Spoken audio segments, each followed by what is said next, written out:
ابھی social media پر پڑوسی ملک افغانستان کے شہر کابل میں تیز ہواؤں کے ساتھ بارشوں اور سنو فال کی خبریں و تصاویر گردش کر ہی رہی تھی کہ پھولوں کے شہر پشاور میں بھی موسم نے انگڑائی لی اور پشاور میں بارش ہوتے ہی موسم جل تھل ہو گیا۔ سردی کی شدت میں اضافے کے باوجود لوگوں کے چہرے خوشی سے کھل اٹھے۔ بیشتر علاقوں میں شکرانے کے نوافل کی ادائیگی اور چاول بھی بانٹے گئے۔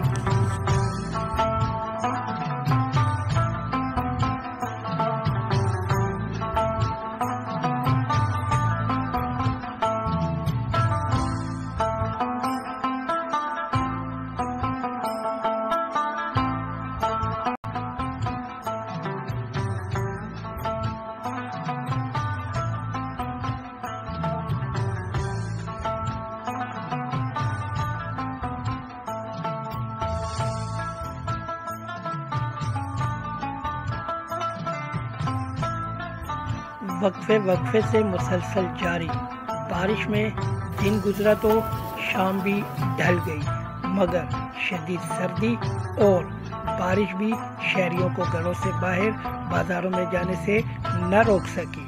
شہریوں نے اپنے من پسند لذیذ کھانوں سے لطف اندوز ہونے کے لیے ہوٹلوں کا رخ کیا اور رات گئے تک گوشت کرائی، سیخ کباب، انڈے پراٹھے اور چائے وغیرہ سے لطف اندوز ہوتے رہے۔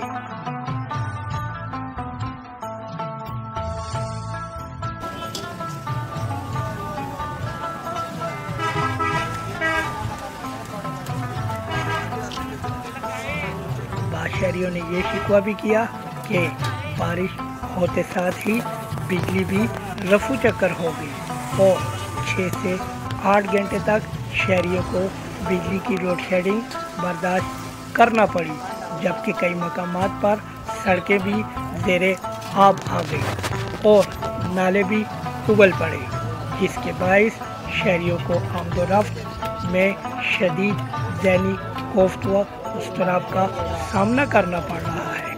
Imran Rashid Khan, bureau chief, KTN Urdu, Peshawar.